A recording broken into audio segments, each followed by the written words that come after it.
Salutations Challengers et bienvenue dans mon challenge motivation Run Level 1, là où l'ambiance épique de Pro Trip. Nous allons aborder aujourd'hui le duo des chevaliers du Creuset, des ennemis que l'on voit plusieurs fois durant la partie, mais en étant séparés et solitaires car ils protègent des endroits ou des objets importants. Donc ici le vrai défi c'est de les avoir tous les deux en même temps. Ils sont un petit peu comme les chevaliers noirs des Dark Souls 1, 2 et 3, toujours assez intimidants, d'un niveau bien supérieur que la plupart des ennemis, d'une grosse armure, d'une bonne puissance. Et là on les a tous les deux, donc le défi est de taille. Ici ils vont nous procurer ceci, qui est l'ensemble complet du chevalier Ovoris, que l'on voit à gauche. Pour ma part, je vais essayer de vous donner le plus d'éléments possible afin de comprendre et contrer les attaques du boss en vous partageant mon gameplay et mes observations dans l'espoir que ça puisse vous aider. Bon visionnage. Spartiate! Quel est votre métier? Aouh! Aouh! Aouh! Aperçu de mon équipement. Épée large de glace plus 20, épée longue de glace plus 19. J'ai changé d'équipement pour remettre celui de l'apôtre Soctecher qu'on a battu à la vidéo précédente. Je trouve l'équipement plutôt stylé, dans un genre d'Assassin's Creed, n'est-ce pas? J'ai récupéré également une sacoche qui me permet de mettre un talisman supplémentaire. Ici c'est à voir, ces deux-là sont très importants je trouve, mais celui-ci peut encore éventuellement changer. Pour le reste, donc c'est pareil que d'habitude.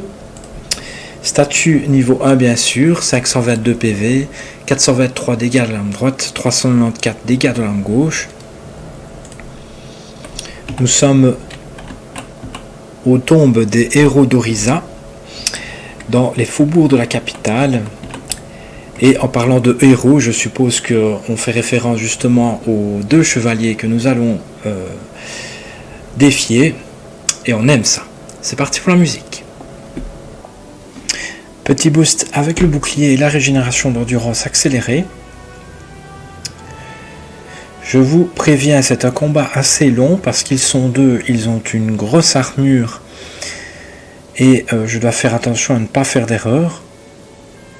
Ici je commence toujours avec une attaque sautée parce que j'évite naturellement un coup quand je saute. Je l'ai remarqué dans beaucoup de situations. Alors comme tout chevalier, il va faire 2-3 coups et puis terminer par une estoc. Et donc l'estoc, voilà, c'est toujours la meilleure ouverture en ce qui concerne les chevaliers à épée, comme celui-ci. Je nous ai équipé de la crive du lion que vous voyez là, qui me permet de faire d'énormes dégâts de posture comme ceci que je n'ai pas touché parce que je suis trop poussy et j'ai raison aussi, mais ça fait d'énormes dégâts de posture sur tous les ennemis et eux ça les déstabilise un petit peu. Pour la plupart des ennemis ils tombent carrément par terre, hein, mais eux comme vous l'avez compris il faut bien 3-4 coups avant qu'ils ne soient stun et c'est assez rare.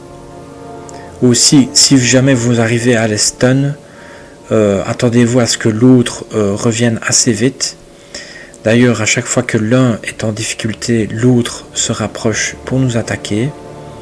Ils restent néanmoins en quinconce. Ils attaquent en intercalé la plupart du temps, parce que je suppose qu'ils ont aussi du respect l'un pour l'autre. Lui, les meilleures ouvertures, c'est quand il fait son deuxième ou troisième coup en circulaire, comme maintenant.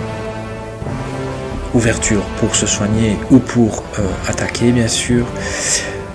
En ce qui concerne le soin, et ça, c'est au final un peu tout le monde, un peu tous les ennemis, lorsqu'on essaye de se soigner, ils vont soit se rapprocher très vite de nous, soit nous faire une compétence à distance.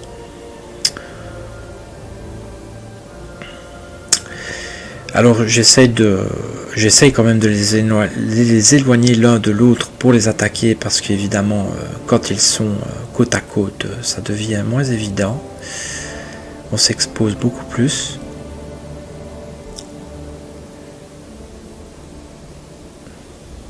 Là, j'ai une ouverture, oui. Ils peuvent être gelés, à noter. Et c'est un coup de chance que toutes les compétences ne me tuent pas.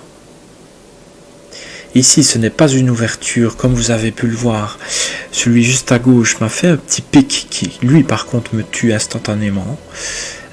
Quand l'un fait sa compétence, préparez-vous à esquiver de toute façon et à continuer de reculer. Malheureusement, ce n'est pas souvent une vraie ouverture.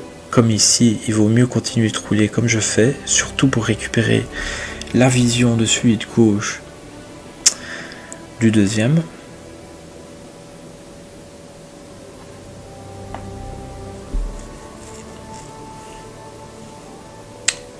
Donc concentration, observation et patience, sang-froid, ne pas se presser, le jeu en vaut la chandelle.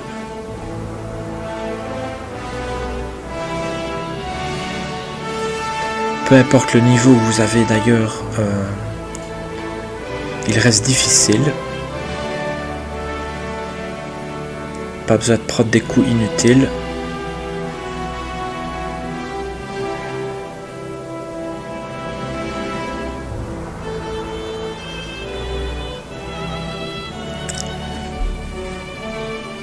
Il a bien sûr une chope qui n'est pas difficile du tout à esquiver.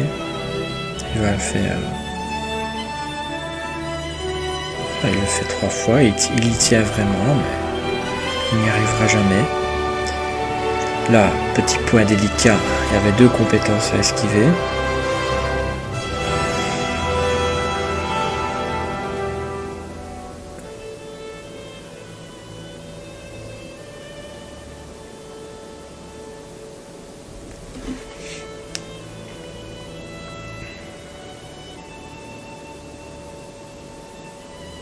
Alors j'avais vu sur le coin de l'œil à gauche que l'autre me faisait une compétence. Ici j'ai quand même eu un peu de chance parce que celui-là je ne l'avais pas vu. Heureusement qu'il était assez loin de moi. Là heureusement que j'ai attaqué avant lui.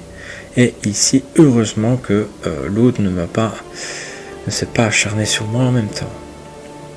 Ça fait beaucoup de chance. Voilà. Donc ici plus de mana. Je vais devoir le faire à la dure.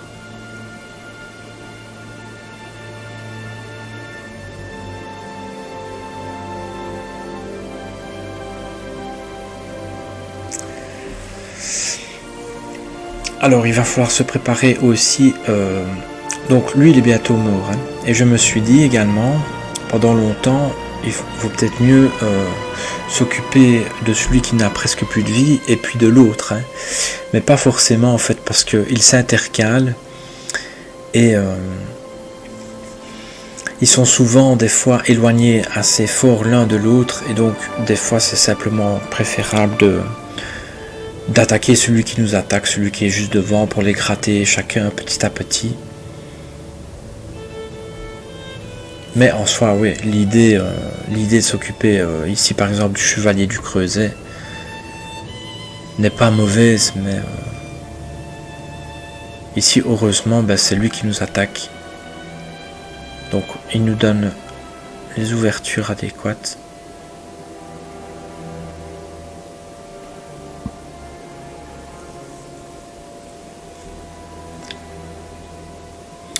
Quand vous n'avez pas la vision, moi en tout cas, je me contente de rouler, jusqu'à ce que je récupère le champ de vision des deux.